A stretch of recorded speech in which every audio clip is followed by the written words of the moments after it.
যা গরম পড়েছে তাতে পেট আর শরীর ঠান্ডা রাখতে পুদিনা পাতার চাটনি কিন্তু অব্যর্থ একটি ওষুধ। আর এই গরমে আমার খুব পছন্দের এই পুদিনা পাতার চাটনি, তাই আজ তোমাদের সঙ্গে শেয়ার করব এই রেসিপিটি। এখানে দেখো একটা প্লেটে সাজিয়ে নিয়েছি 1 আঁটি ফ্রেশ পুদিনা পাতা, সঙ্গে একটা বাটিতে নিয়েছি পাকা তেঁতুল, আর সঙ্গে নিয়েছি 2টো কাঁচা আম। পুদিনা পাতা যে কোনোভাবে স্বাস্থ্যের জন্য খাওয়া কিন্তু খুব ভালো। এখন বাজারে কিন্তু প্রচুর পরিমাণে কাঁচা আম পাওয়া যাচ্ছে।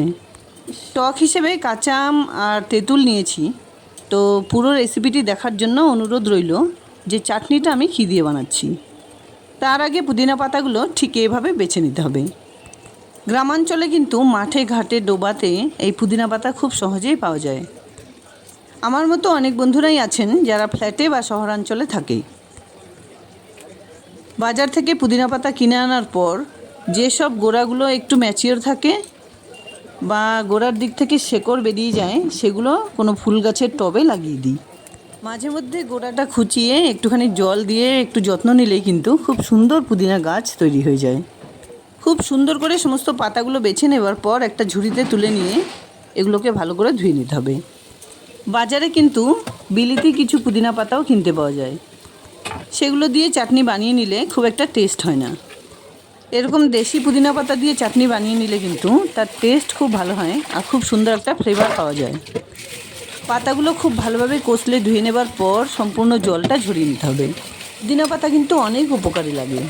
হজম শক্তি বাড়ায়, শ্বাসকষ্ট কমায়, বমি বমি ভাব দূর করে, তাছাড়াও স্কিন বা চুলের জন্য খুব উপকারী।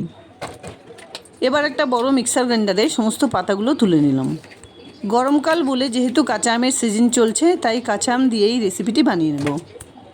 এবার এই পাতার সঙ্গে মিশিয়ে দিলাম 1/2 চামচ নুন, 1 চামচ চিনি, সঙ্গে 4-5টা কাঁচা লঙ্কা আর একটা আম আমি এরকম 4 ফালা করে কেটে নিয়েছি, সেটা দিয়ে দিলাম। এর সঙ্গে 1/2 চা চামচ কালো জিরে দিয়ে দিলাম। এবার এর সঙ্গে 2 চামচ পরিমাণ জল দিয়ে খুব সুন্দরভাবে মিহি পেস্ট বানিয়ে নিচ্ছি। স্মুথভাবে পেস্ট বানাতে গেলে একটু জল না মেশালে কিন্তু চলবে না। যদি প্রয়োজন হয় আরও কিছুটা পরিমাণে জল মিশিয়ে স্মুথ একটা মিহি পেস্ট এভাবে বানিয়ে নিতে হবে। যেহেতু কাঁচা আম মিশিয়ে পুদিনা পাতার চাটনিটা বানিয়ে নিলাম, সেজন্য পাকা তেঁতুলগুলো সরিয়ে রাখলাম। যদি আনসিজন হয়, মানে কাঁচা আমের সিজন না থাকে, তাহলে কিন্তু অবশ্যই পাকা তেঁতুল লাগবে। সমস্ত চাটনিটা একটা বাটিতে ঢেলে নেবার পর 1 টেবিল চামচ কাঁচা সর্ষের তেল মিশিয়ে দিলাম। খুব ভালোভাবে তেলটাকে চাটনির সঙ্গে মিশিয়ে নিতে হবে। যদিও খুব সহজ একটি রেসিপি, তবুও চাটনি বানানোর জন্য কী কী ব্যবহার করলাম সেটা অবশ্যই ফলো করে নিও। একটা পুদিনা পাতার ডগা দিয়ে খুব সুন্দর করে চাটনির বাটিটা সাজিয়ে দিলাম। যাই হোক, দুর্দান্ত স্বাদের স্বাস্থ্যকর পুদিনা পাতার চাটনির রেসিপি একদম রেডি।